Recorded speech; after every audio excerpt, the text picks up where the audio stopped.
Porque o lobisomem é uma pessoa normal igual nós. Só que eles viram durante a noite. Numa sexta-feira de lua cheia. Eles passam a. Transformam, certo? Mas você viu esse transformador? Mas assim, levantar na frente nossa, assim. Não, que verdade também. Depois entrar para dentro do portão e sumir.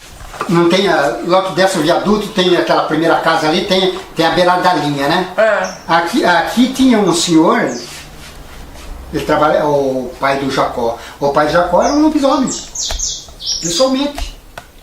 E aqui passava de noite, passava nessa rua aqui, constante, toda sexta-feira, cachorro latia, todos os cachorros latiam que saía acompanhando, podia abrir a janela, ele, né, seu pai, né? Seu pai morava aqui, era uma garagem que nós tínhamos. Quando acontecia isso, o falecido sogro abria a porta, o bicho ia passando. Verdade, gente, não é brincadeira não, verdade mesmo. As pessoas de hoje não acreditam. Não acreditam. Será que tem Não essa região acredita. aqui pra ter essa energia dessas coisas, né? Outra coisa, você vê, hoje se as pessoas falar na lenda, a gente vê aquele Taubaté lá, aquele que passa lá, o Saci, então, a gente vê que tem a realidade original daquele, teve o Saci. No Rodamoinho? Não, vi assim, pessoalmente, sim. Eu morava em Eugênio de Melo, né? Tinha um calipeiro assim, tinha um taquaral assim, nós tínhamos que passar uma porteira para chegar na minha. Passava a porteira, andava como daqui no beiral ali, já chegava na casa que nós morávamos. Nós vinha do cinema meia-noite e pouco terminava o cinema Eugênio de Melo, então nós vinha aquele punhado de gente. E nós tínhamos que dobrar assim uma esquina, tinha a igreja assim, nós tínhamos que dobrar. Nós saímos do cinema lá, vinha, chegava aqui a igreja aqui, nós tínhamos que dobrar para vir para a nossa casa, que era a central, a rua 21 de abril, né, que nós vinha para casa. Nós vinha então, eu, Augusto, mais rapaziada, tudo tranquilo, né? Quando nós dobrava, né? Nós dobrava a esquininha da igreja assim para pegar o rumo, tinha um pé daquele jequitibá, aquele que a turma costuma comer, que é a casca dura, um grandão, ficava tampado na frente do grupo, né? Então aí nós virava a esquina assim, daqui a pouco você olhava assim para trás assim, a moça de roupa branca, uma coisa na cabeça assim, né? Aquela. De noiva? Voando atrás da gente. Vinha voando atrás. Para nós era normal aquilo ali que nós estávamos acostumados. Nós sabíamos. Quebrava ali, nós já sabíamos que ela vinha atrás de nós. Ninguém acredita. Nós andava aí 10, 15 metros, aquilo vinha voando atrás de nós. Coisa incrível, se hoje vocês verem o que nós vimos na época, vocês já estavam mortos há muito tempo. Os jovens de hoje. Eu tava mesmo. Não, os jovens de hoje não toleraram, porque os jovens de hoje contam uma história boba, que é uma história que eles não estão vendo a realidade, e já todo mundo já fica ai, para com isso. Eu vejo até meus filhos fazer isso, né? Não gosto nem que conte. Isso meu pai contava, não é mentira, a pessoa antiga não mente. De jeito nenhum. Não mente. E a gente viveu esses momentos de assombração aí, né, Junão? Então o Saci, então quando nós ia aproximando nós ia aproximando, era um cafezal assim, nós morava dentro do cafezal, que fazia parte daquilo ali, eu já contei essa história, tem lá. Então, aí a nossa casinha assim de lado, assim, tinha que entrar nessa porteira, e tem aquele taquaral grande, né? Um taquaral muito antigo. Então, de longe você via aquele vento, e já é que ele subiu, mas que ele subiu, o bichinho dá um subiu, que não há ouvido que aguente. É tão ardido, parece que entra por dentro do ouvido da gente, vai explodir o cérebro da gente. Aquilo entrava no ouvido, parece que estourava. Nós dizíamos aos bichos lá, mas não tinha nem medo, né? Aí atravessava, embora, daqui a pouco sumia. Tinha um terreirão grande, Francisco, nós tínhamos um terreirão grande na fazenda do japonês, e meu irmão morava lá. Esse é o Eugênio de Melo? Esse é o Eugênio de Melo. Meu irmão morava, então à noite, as meninas, tudo na idade dela, dessa época, 10, 12 anos, então à noite jantava, né?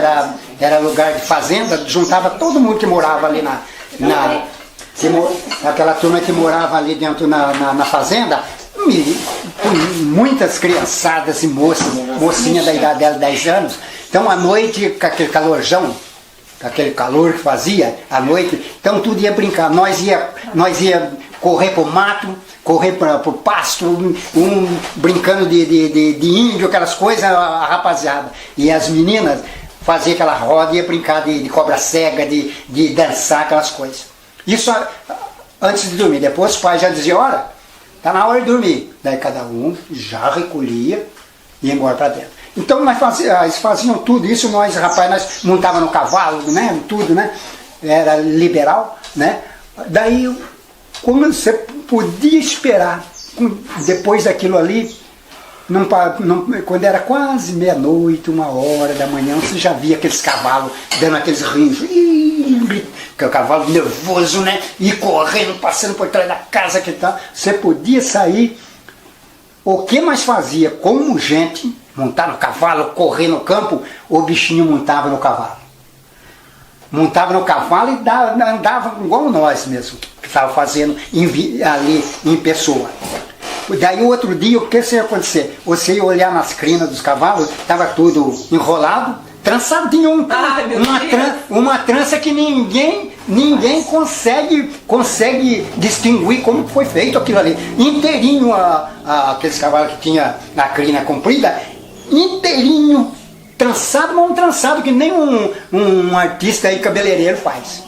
No quintal, ali no meio do terreirão que as meninas trabalhavam, quando era meia-noite, 1h, você podia abrir a porta, meus irmãos, minhas irmãs, abria a porta, assim, olhava, os bichinhos, os saci. Eu ia falar, a turma até dá risada de saci, né? Não acredita? Do mesmo jeito que as meninas estavam brincando, aquele bando, mas é bando, sabe o que é bando, né? Se tinha 10, 12 mulheres, era a média que tinha ali brincando, os bichinhos eram a mesma coisa. Tudo brincando de cobra cega, como as crianças brincou, e como as meninas faziam de roda. Coisa! Agora você acredita nisso, Adriana? Como é que pode uma coisa dessa? Jesus. A minha mãe falou assim que o pai dela sentava na beira do fogão com o cachimbo, né? Daí que o saci, ela pegava o cachimbo da boca dele. Ele falou assim, esse danadinho vai ver só. Eles colocou pólvora no cachimbo, daí quando ele foi fumar, que deu aquele fumaça, você deu aquela risada, de estourar o vidro. Normal pra turma, gente do céu. E quem acredita nisso? Só a gente que viveu essa história, viu? Mas vocês não tinham Da medo? roça, Não era normal, Francisco. ele falou que tinha mulher atrás dele, Nós morávamos numa estrada assim, era uma subida assim que ia no cafezal. Saía de cima assim, tinha uma porca, né? Era uma Semana Santa e nós morávamos no comecinho do Taquaral ali, e a minha tia morava lá no fundão, lá tinha que descer de lá, passar por perto de um mangueiro de porco e vir para a cidade. Nós já estávamos ali na boca ali.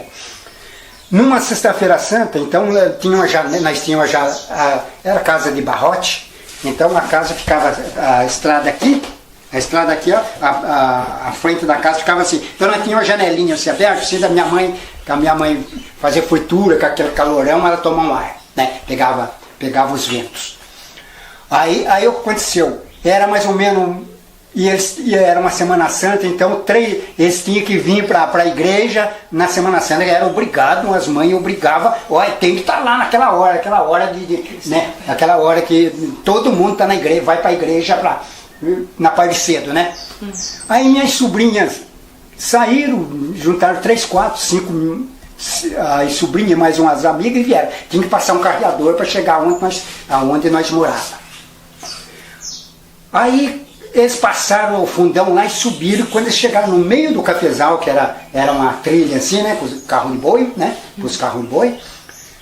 daqui a pouco era madrugada, eram umas 3h da madrugada. E eu lembro até hoje que essa época nós tínhamos aquelas camas de feito de taquara, né? Eu dormia com a minha mãe. Eu estava naquela época estava com 8, 9, 10 anos, né? Mas já era igual ela, assim, já pessoas já com, né, formado, já parecia uma pessoa de 12, 13 hoje, né?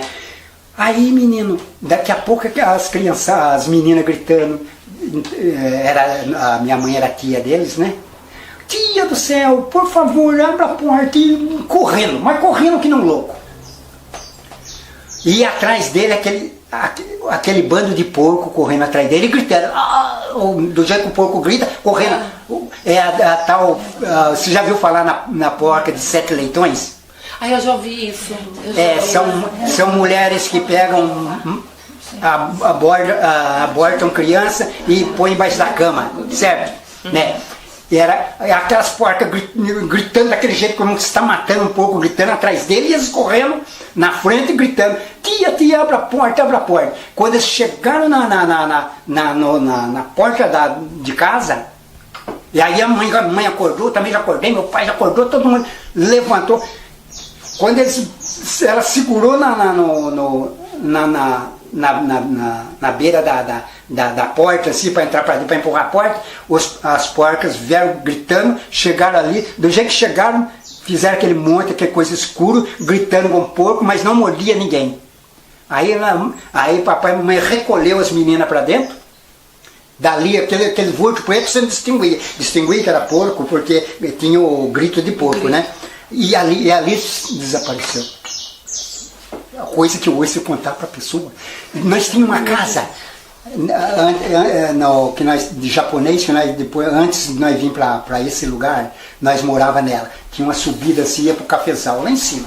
Descia esse mesmo trajetória que a minha sobrinha fazia, né, para chegar lá em cima, nós morava lá embaixo, na beira onde plantava arroz. A estrada assim, tudo cheio de pedra.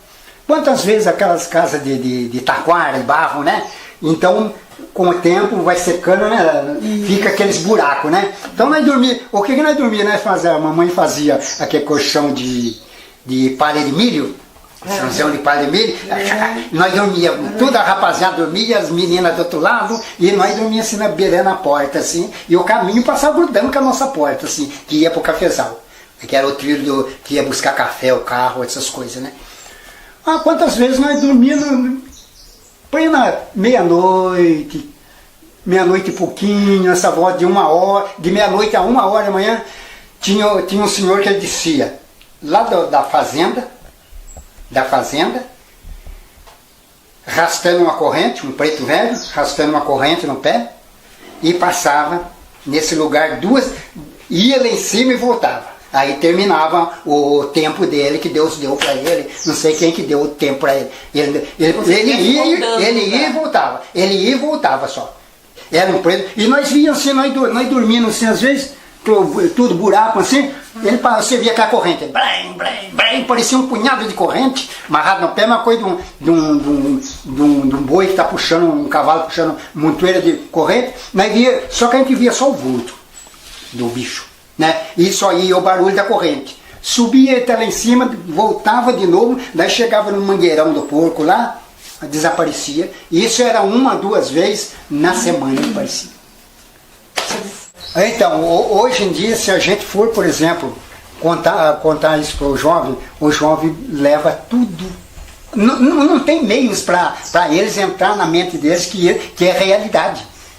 Porque hoje em dia, nessa época que nós estamos, Francisco, é difícil você ver acontecer a realidade. Nosso tempo aparecia a realidade e você tinha história para contar. Né? Como contamos, eles estão contando.